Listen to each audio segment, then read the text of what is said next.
வெக்கப்பட்டு, துன்பப்பட்டு, துயரப்பட்டு, அசிங்கப்பட்டு, அவமானப்பட்டு, செருப்படிப்பட்டு, மிதிப்பட்டு, காஞ்சிப்பட்டு, எத்தனை பட்டு இருக்கோ அத்தனை பட்டு வச்சுக்கோங்க. அத்தனையும் பட்டு கடைசியில் இந்த பயிற்சி இறைவன் நமக்கு கொடுக்குறப்போ அதை நம்ம பொக்கிஷமாக வந்து பாதுகாக்க வேண்டும்.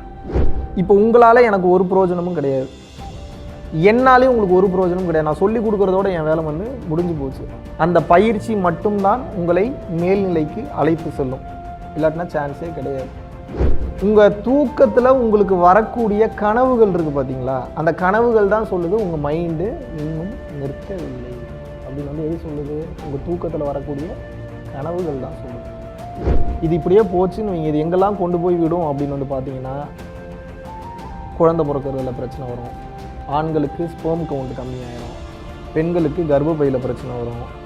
ஒரு குறிப்பிட்ட பெண்களெல்லாம் நோட் பண்ணியிருக்கீங்களா நீங்கள்? சும்மாவே எரிஞ்சு விழுந்துட்டு இருப்பாங்க. ஒரு தரம் கெட்ட, ஒரு தறி கெட்ட, ஒரு அறிவு கெட்ட, ஒரு தெளிவில்லாத ஒரு குரங்கு பின்னாடி போனீங்கன்னா என்ன ஆகும்? இங்கேருந்து அந்த மரத்துக்கு ஜம்ப் பண்ணணும், அந்த மரத்துலேருந்து இந்த மரத்துக்கு ஜம்ப் பண்ணணும், அப்புறம் போய் தேவையில்லாமல் தண்ணியை திறந்து விடும், நெருப்பில் போய் விளையாடும், நெருப்பு எடுத்து ஊறவே கொளுத்தி விட்டுரும். பண்ணுமா பண்ணாதா?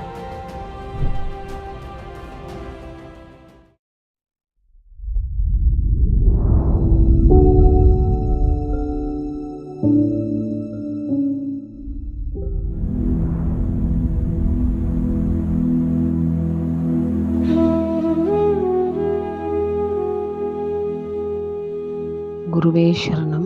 மகா சிவராத்திரி அன்னைக்கு காசியிலிருந்து எங்களுக்காக உபதேசமும் குண்டலினி மேலேற்றக்கூடிய பயிற்சியும் கொடுத்தது ரொம்ப ரொம்ப திருப்தியாக இருந்துச்சு. உபதேசமாக இருக்கட்டும், பயிற்சியாக இருக்கட்டும், நேரம் போனதே தெரியல. பயிற்சி எடுக்கும்போது 10 நிமிஷம்தான் எங்களுக்கு பயிற்சியில் இருக்கோங்கிற அந்த உணர்வே இருந்தது. அதுக்கப்புறம் எப்படி 2 மணி நேரம் போனது தெரியவே இல்லை. அந்த அளவுக்கு பயிற்சி ஒரு வேகமாக அந்த இதை கொண்டு போன விதம் வந்து ரொம்ப ரொம்ப அருமையாக இருந்துச்சு. எங்களுக்கு கிடைச்ச வரம் மகாவிஷ்ணு பிரதர் கிடைச்சது, காசியிலேருந்து எங்களுக்கு கிடைத்ததுக்கு கோடி புண்ணியம் செஞ்சுருக்கணும். உபதேசமாக இருக்கட்டும், பயிற்சி ரொம்ப நல்லா இருந்தது. குருவே சரணம். ரொம்ப நன்றி. பயிற்சி பண்ணிட்டு இருக்கீங்களா? இது உங்களை மோட்டிவேட் பண்ணுறதுக்கெலாம் இல்லை, இருக்கக்கூடிய உண்மையை சொல்லிடுறேன். அதுக்கப்புறம் உங்களோட சந்தேகங்களையும் நீங்கள் கேட்குறதுனா வந்து கேட்கலாம். ஏன் இதுக்கு இவ்வளோ முக்கியத்துவம் கொடுக்குறோம் இந்த பயிற்சிக்கு அப்படின்னா, ரொம்ப பிஸியாகவே தான் இதை நம்மளை வச்சுருக்கோம். பயிற்சி கிடையாது இந்த உலகத்தை நான் சொல்கிறேன். வெளியில் போனீங்கன்னா அவ்வளோ வேலை இருக்கும், அப்பா அம்மா ப்ரெஷர் இருக்கும், பொண்டாட்டி பிள்ளைங்களோட ப்ரெஷர் இருக்கும், வேலை அவ்வளோ பிஸியாக இருக்கும், சாப்பிட்றது கூட டைம் இருக்காது, நிற்கிறதுக்கு நேரம் இருக்காது. இல்லை ஒரு சில பேர் சும்மாவே இருப்பீங்க, இதை பண்ணணுன்னே தோணாது, அந்த மைண்டில் அப்படிப்பட்ட எண்ணமே வராது. இது என்னத்தை போய் பண்ணிட்டு இதை போய் உட்காந்து என்ன நடக்க போகுது, உட்காந்தா ஒன்றுமே தெரிய மாட்டேங்குது, ஒன்றுமே ஃபீல் ஆக மாட்டேங்குது அப்படின்னு தோணும். சில நேரத்தில் பண்ணணுன்னே தோணாது, ஆனால் மேக்ஸிமம் பண்ணணும்னு தோணாது. அதுதான் உண்மை. அது ஏன் அப்படி இருக்குது அப்படின்னு வந்து கேட்டிங்க அப்படின்னா, இதோட டிசைனே அப்படி தான். இந்த பிரபஞ்சத்துடைய டிசைனே இப்படி தான், இதில் மாற்று கருத்தே கிடையாது. நீங்கள் கொஞ்சம் கவனமாக இல்லை அப்படின்னா ஏமாத்திரும்.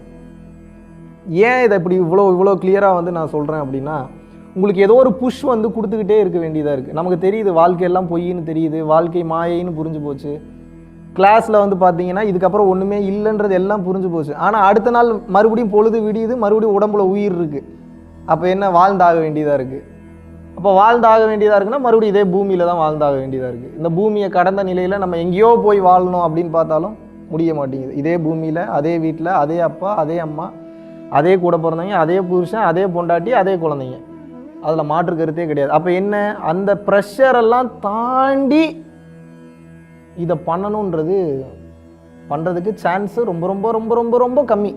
ஏன்னா இதெல்லாம் நான் அனுபவிச்சிருக்கேன், முன்னாடியே அனுபவிச்சதுனால தான் சொல்கிறேன். ஜஸ்ட் லைக் தட் உங்களுக்கு வந்து நான் அந்த தீட்சை கொடுக்கல இல்லையா. வெக்கப்பட்டு, துன்பப்பட்டு, துயரப்பட்டு, அசிங்கப்பட்டு, அவமானப்பட்டு, செருப்படிப்பட்டு, மிதிப்பட்டு, காஞ்சிப்பட்டு, எத்தனை பட்டு இருக்கோ அத்தனை பட்டு வச்சுக்கோங்க. அத்தனையும் பட்டு அசிங்கப்பட்டு கடைசியில் இந்த பயிற்சி இறைவன் நமக்கு கொடுக்குறப்போ அதை நம்ம பொக்கிஷமாக வந்து பாதுகாக்க வேண்டும். இப்போ உங்களால் எனக்கு ஒரு பிரயோஜனமும் கிடையாது, என்னாலே உங்களுக்கு ஒரு பிரயோஜனமும் கிடையாது. நான் சொல்லி கொடுக்குறதோட என் வேலை வந்து முடிஞ்சு போச்சு. எது உங்களை வந்து கரை கொண்டு போய் சேர்க்கும் அப்படின்னா, உங்களுக்கு இறைவன் அருளால் இந்த உடல் மூலியமாக கொடுக்கப்பட்ட அந்த பயிற்சி மட்டும்தான் உங்களை மேல்நிலைக்கு அழைத்து செல்லும், இல்லாட்டினா சான்ஸே கிடையாது.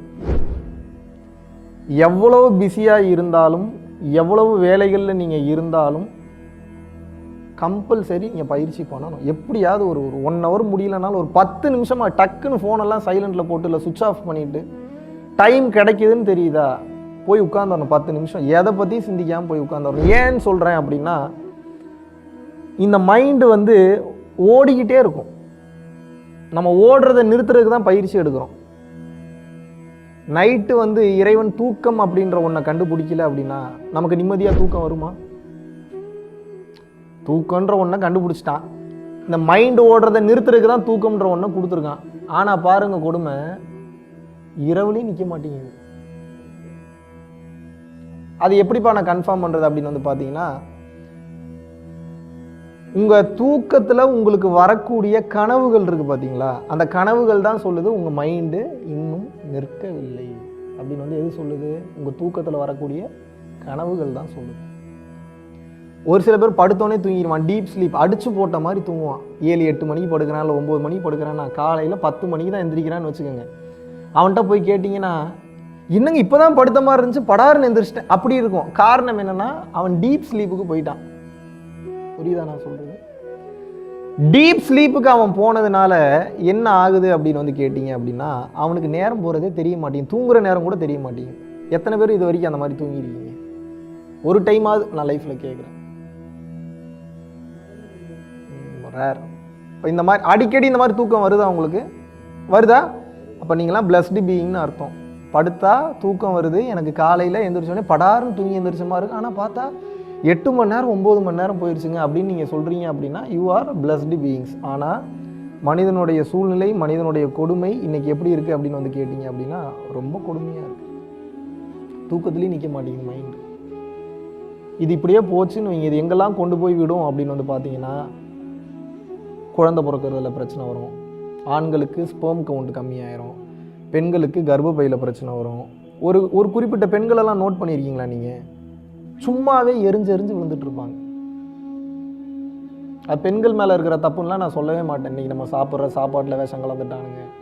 இன்றைக்கி நம்ம வாழ்கிற வாழ்க்கை முறையில் வந்து பார்த்தீங்க அப்படின்னா ஒரு நிம்மதி இல்லை. சரி, புருஷங்கிட்டையாவது நிம்மதி கிடைக்குமான்னு கேட்டால் அவர் இஷ்டத்துக்கு போகிறாரு வர்றாரு, கண்டுக்க மாட்டுறாரு நம்மளை. குழந்தைங்க மூலியமாவது நமக்கு ஒரு நிம்மதி கிடைக்கும்னு வந்து பார்த்தா அது மூலியமாகவும் நமக்கு ஒரு நிம்மதி வந்து கிடைக்க மாட்டேங்குது. என்னடா வாழ்க்கை இது, எந்த பக்கம் சுற்றினாலும் திரும்பி அடிக்கிறாங்கன்றப்போ பெண்களுக்கு மெயினாக பெண்கள் தான் அதில் அதிகமாக பாதிக்கப்படுவாங்க ஆண்களை விட. காரணம் என்ன அப்படின்னா,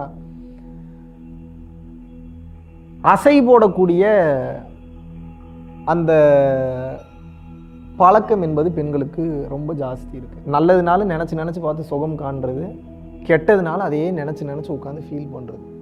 இதில் வீட்டில் வேறு இருக்காங்களா, வேலை ஜாஸ்தி இல்லைனாவே பைத்தியம் பிடிச்சிடும் அவங்களுக்கு. சும்மா இருந்தால் சும்மா இருக்கணும், சும்மா இருக்க மாட்டாங்க. எதையாவது போட்டு நினச்சிக்கிட்டு அவள் அப்படி பண்ணிட்டா, இப்படி ஏமாற்றிட்டானுங்க, இவன் இங்கே துரோகம் பண்ணிட்டான், இவன் இங்கே அசிங்கப்படுத்திட்டான், இங்கே காயப்படுத்திட்டான், இங்கே வேதனைப்படுத்திட்டான், என் வாழ்க்கையே போச்சு, என் நிம்மதியே போச்சு, கஷ்டமாக இருக்குது, வேதனையாக இருக்குது, இது இருக்குது அது இருக்குது எல்லாம் இருக்குதுன்னு நினச்சி ஒரு கட்டத்துக்கு மேலே அந்த மைண்டு என்ன ஆகிடுதுன்னு வந்து பார்த்தீங்கன்னா சேடிஸ்ட்டுன்னு சொல்லுவாங்க. சேடிஸ்ட்னா என்ன? அடுத்தவனோட சோகத்தை பார்த்து சந்தோஷப்படுறது ஒரு வகையான சேடிஸ்ட். இன்னொரு சேடிஸ்ட் இன்னொரு டைப் இருக்குது. என்னென்னா, நமக்கு எல்லாமே நல்லா இருந்தால் கூட அந்த வைப்ரேஷன் பிடிக்காது அவங்களுக்கு.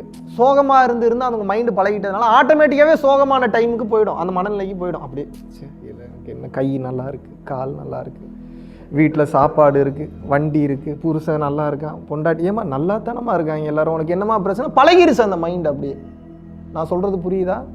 ஒரு கட்டத்துக்கு மேலே இது எப்படி ஆகிடும்னா, நீங்களே கண்ட்ரோல் பண்ணணும்னு நினச்சாலும் அது கண்ட்ரோல் ஆகாது. ஏன்னா அதுக்கு ரொம்ப பெரிய விழிப்புணர்வு நிலை வேணும். அதை கவனித்து இப்படி நீ பண்ணக்கூடாதுன்னு அதுக்கு விளக்கம் கொடுத்து, அதை இனிமேல் அப்படி நீ பேசக்கூடாது, இப்படி நீ செய்யக்கூடாது.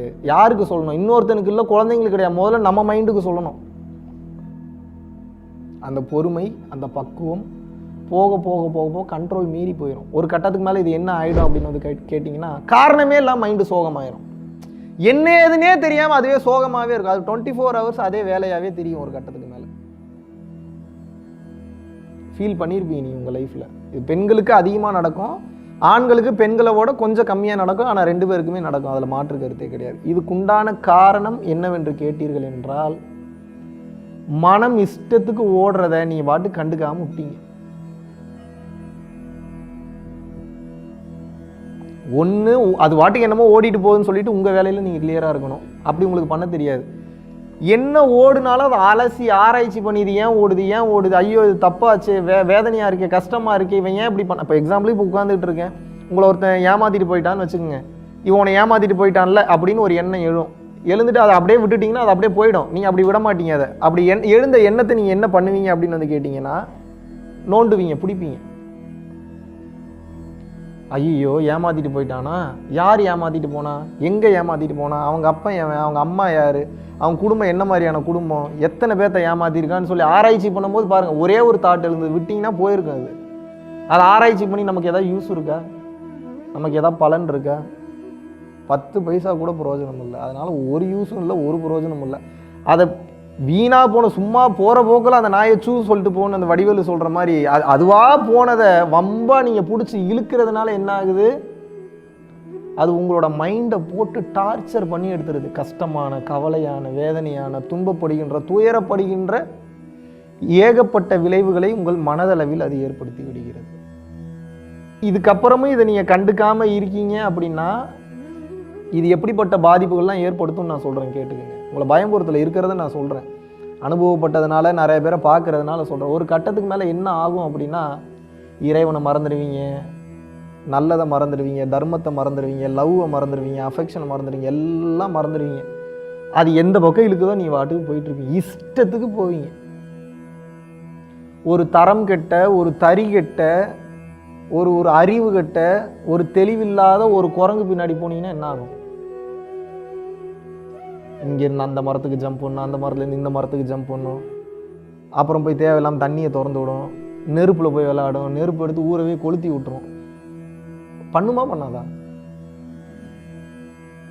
நம்ம ஏதோ அழகான ஒரு உருவத்தில் ஹேர் அழகாக இருக்குது, நம்ம கண் அழகாக இருக்குது, உடல் அழகாக இருக்குது, நம்ம ஏதோ ஆரோக்கியமாக இருக்கும்னு நினைக்கிறோம். ஆனால் அப்படி கிடையாது. மனம் என்கின்ற ஒன்றினுடைய வலிமையும், மனம் என்கின்ற ஒன்றினுடைய அந்த ஆரோக்கியமும் போய்விட்டதென்றால் முடிஞ்சு. நீங்கள் உடம்பு நல்லா வச்சுருக்கணும், பிரயோஜனம் இல்லை. உடம்பு நல்லா ஹெல்த்தியாக வச்சுருக்கேன், நல்லா ஜிம்பாடியாக வச்சுருக்கேன், மைண்டில் பூரா கெட்ட எண்ணம், கெட்ட புத்தி இருக்குன்னா இந்த உடம்பை வச்சுருந்தான்னு வச்சு இல்லாமல் இருந்தான்னு ஏதாவது யூஸ் இருக்கா? அப்போ என்ன பண்ணணும்? இந்த மைண்டுக்கு பேசி புரிய வச்சு. எத்தனை பேர் குழந்தை பெற்றுருக்கீங்க? குழந்தை பெற்று வளர்த்துருக்கீங்க, உங்களுக்கு தெரியும். குழந்தைய வளர்க்குறது ரெண்டாவது. முதல்ல உள்ளுக்குள்ளே ஒருத்தர் இருக்கான், கேவலமான குழந்தையா மாறிட்டான். அவனை மறுபடியும் முதல்ல இருந்து சொல்லி கொடுத்து வளர்க்கணும். வேற ஆப்ஷனே கிடையாது உங்களுக்கு. அந்த மனம் என்கின்ற ஒருவனை பேசி புரிய வச்சு நல்ல நல்ல உபதேசங்களை கொடுத்து, இப்படி பண்ணக்கூடாது, அப்படி பண்ணக்கூடாது, இது தப்பு, இப்படி நினைக்கக்கூடாது, இப்படிப்பட்ட சிந்தனையும் உனக்கு வரக்கூடாது, புரிஞ்சுக்கடா புரிஞ்சுக்கடா புரிஞ்சுக்கடா புரிஞ்சுக்கடா புரிஞ்சுக்கடா புரிஞ்சுக்கடான்னு சொல்லி அந்த மனசை பக்குவப்படுத்தி அதை சீர்படுத்தி அது ஒரு கட்டத்துக்கு கொண்டு வரணும். இது விளையாட்டு காரியம் கிடையாது.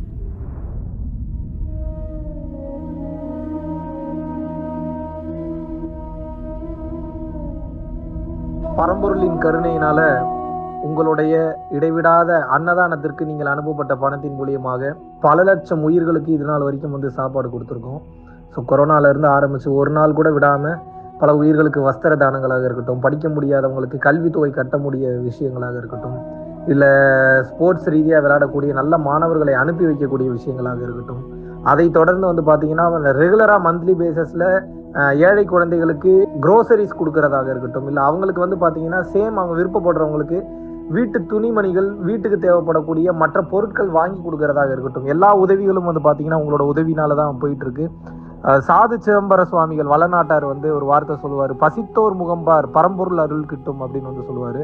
வள்ளல் பெருமானும் ஜீவகாருண்யம் உள்ள சம்சாரிகளுக்கு எப்பேற்பட்ட சூழ்நிலையிலும் பார்த்தீங்கன்னா அவங்களோட லாபம் தடைபடாது, தொழில் பிரச்சனைகள் நிவர்த்தியாகும், அதை தொடர்ந்து வாழ்க்கையில குடும்ப பிரச்சனைகள் விலகும், அதுபோக குழந்தை சம்பந்தமான பிரச்சனைகள் எதுவாக இருந்தாலும் இந்த அன்னதானத்திற்காக நீங்கள் செய்யக்கூடிய ஒவ்வொரு ரூபாயும் அது உங்களுக்கு நிச்சயமாக புண்ணியமாக சேரும்.